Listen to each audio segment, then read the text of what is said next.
अगर फजर की नमाज कज़ा हो जाए तो क्या ज़ोहर की नमाज के साथ में पढ़ सकते हैं या नहीं।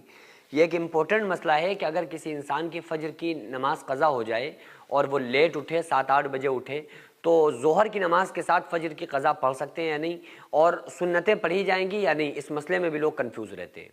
देखिए, वैसे तो कोशिश करना चाहिए कि फजर की नमाज कज़ा ही ना हो। आका अलैहिस्सलाम ने इरशाद फरमाया कि 2 वक्त की नमाजें मुनाफिकीन पर गरा हैं, एक फजर की नमाज और इशा की नमाज। दूसरी हदीस में आता है फजर की नमाज और असर की नमाज।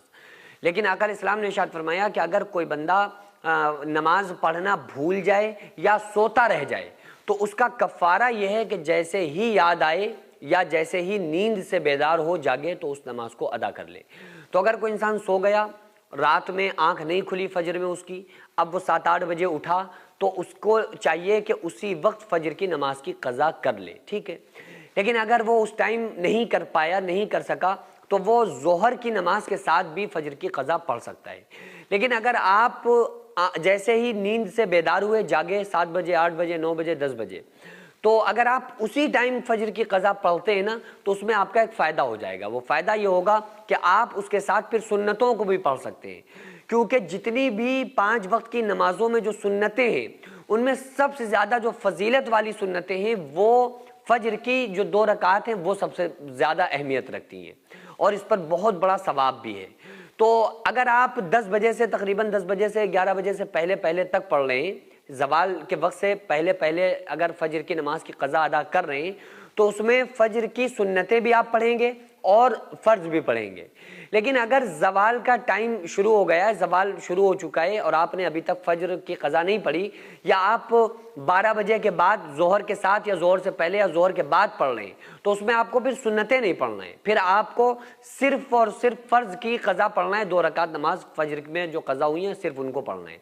उसकी नियत कैसे की जाएगी? नियत जो है वो दिल के इरादे का नाम है। आपने दिल में इरादा कर लिया कि हम सुबह फजर की नमाज जो कज़ा हो गई थी उसको पढ़ने जा रहे हैं, बस ये इरादा कर लिया, ये नियत हो गई। लेकिन अगर आप फिर भी ज़ुबानी तौर पे कहना चाह रहे हैं कि नहीं भाई, हम जब तक आपको लग रहा है कि हम ज़ुबान से नहीं कहेंगे तो हमारी नमाज शायद नहीं मानी जाएगी, तो आप ज़ुबान से भी कह सकते हैं कि नियत करता हूँ मैं। औरतें कहेंगी नियत करती हूँ मैं 2 रकात नमाज फजर कज़ा मेरे काबे शरीफ की तरफ वास्ते अल्लाह ताला के अल्लाह अकबर कह के आप नियत मान लें और नॉर्मली जैसे नमाज पढ़ी जाती है उसको पढ़ लें। बाद लोग जुमे के दिन अक्सर ऐसा करते हैं कि उनकी फजर की नमाज कज़ा हो गई, अब उसके बाद वो जब जुमा पढ़ने आते हैं तो उससे पहले 2 रकात नमाज अपनी पढ़ते हैं और फिर उसके बाद जुमे में शरीक हो जाते हैं। तो ठीक है, पढ़ सकते हैं। ज़ोहर की नमाज या जुमे की नमाज अगर आप पढ़ने गए हैं और आपको लग रहा है कि हमारी जुमे या ज़ोहर की जमात छूट सकती है, तो आपको चाहिए कि वो फजर तो कज़ा हुई चुकी है तो जमात ना छोड़ें, आप पहले जमात में शरीक हो जाएं, उसके बाद भी आप फजर की नमाज की कज़ा पढ़ सकते हैं। लेकिन अगर कोई नमाज पढ़ाने वाला इंसान है, उसे साहिब तरतीब रहने के लिए ज़रूरी है कि अगर कोई इमाम है जो नमाज पढ़ाता है तो उसको चाहिए कि फजर की कज़ा ज़ोहर से पहले पहले अदा कर ले, ताकि वो नमाज पढ़ाने के लायक बन जाए। क्योंकि अगर उसकी तरतीब टूटेगी, वो साहिब तरतीब नहीं रहेगा, तो उसकी नमाज में भी फिर खलल पैदा होगा।